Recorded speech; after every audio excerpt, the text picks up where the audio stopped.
научно-техническата революция при съвременните условия е немислима без използването на електронно-изчислителната машина. Като сърцето в човешкия организъм, печатната платка получава и препраща импулси. Завода за печатни платки Русе при Държавното стопанско обединение ИЗОТ, производствените звена са обединени в един общ технологически цикъл.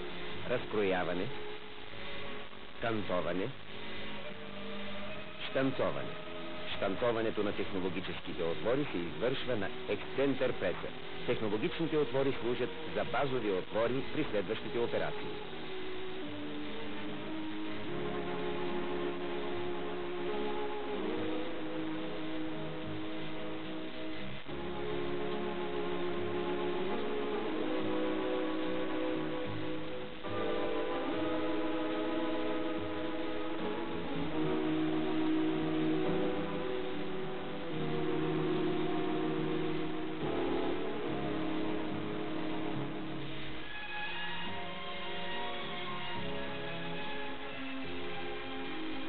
Експонацията при ситопечата се извършва на копир рама върху специално сито посредством позитиви.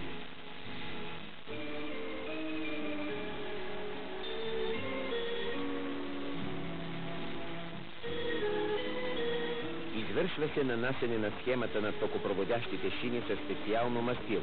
Изисква се отпечатъкът да бъде плътен с гладки контури на шините.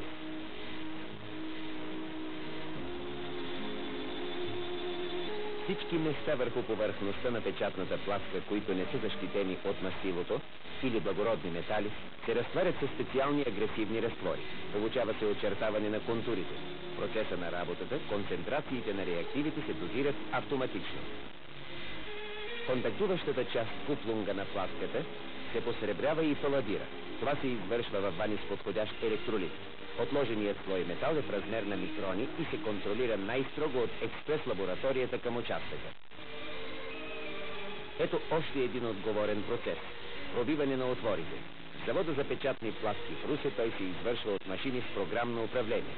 С едно натискане на бутона старт от страна на оператора, по програма на перфолента се пробиват последователно без по-нататъчна намеса на човека всички програмирани отвори. Само едно от тези устройства заменя труда на 10 квалифицирани работници при отлично качество на извършената работа. Обрязването на платката по контур се извършва на ексцентър преса. Ето, че отпаднаха технологичните отвори и се получи завършена геометрия на платката.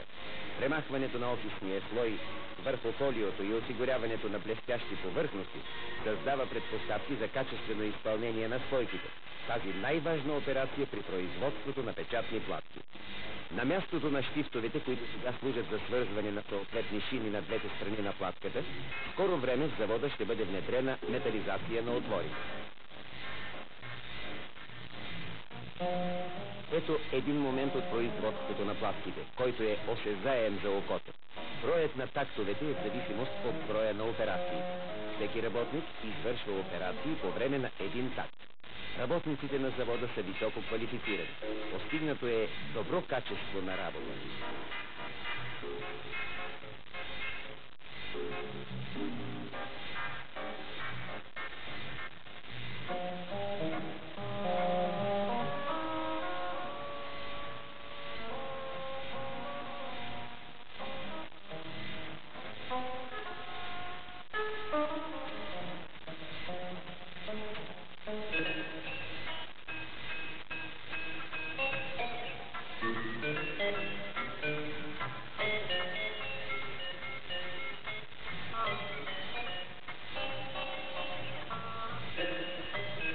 Както при всички производствени операции в завода, и тук всеки производствен процес завършва с щателен контрол по верността на монтажа.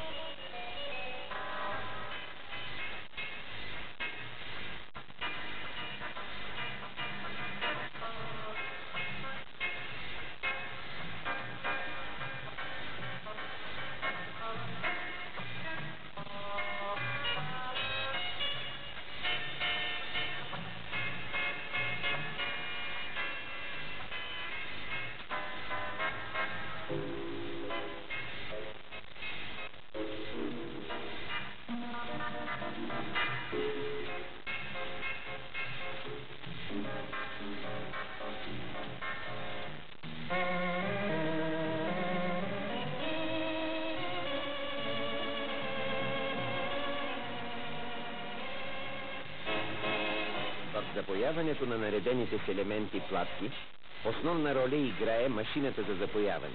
Разбира се, контролът от страна на работниците преди и след запояването е задължителен.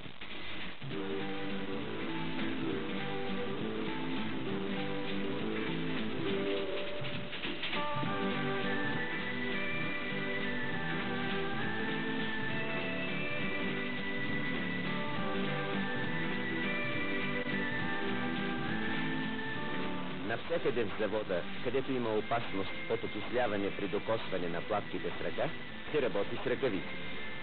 Ръцете се намазват и със специален препарат – биологични ръкавици. Те са профилактична мярка срещу евентуални замърсявания на кожата на ръцете.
Ето един процес, чиято значимост не е необходимо да се подчертава – настройката и измерването на платките.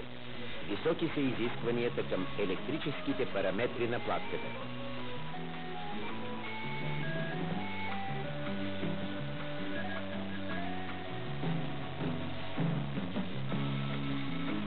Важна роля тук играят специалните електронни уреди за изпитание.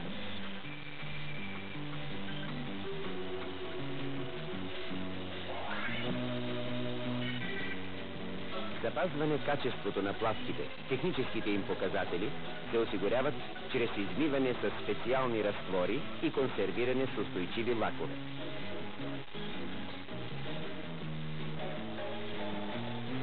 Завода действа строг качествен контрол. В склада не може да влезе негодна платка. Контролът е разнообразен. Платките се подлагат на най-различни изпитания – температурни, вибрационни и други. Държавното стопанско обединение ИЗОТ, чрез своята износна централа ИЗОТ Интекс, може да приеме доставката на всякакъв вид печатни платки за производство на електронно-изчислителни машини и други електронни съоръжения. Мощните технически отдели на завода за печатни платки в кратък срок са в състояние да подготвят и организират производството на нови номенклатури печатни платки. Електронните възли, произвеждани в завода за печатни платки, отговарят на най-високите изисквания на съвременната електронно-изчислителна техника.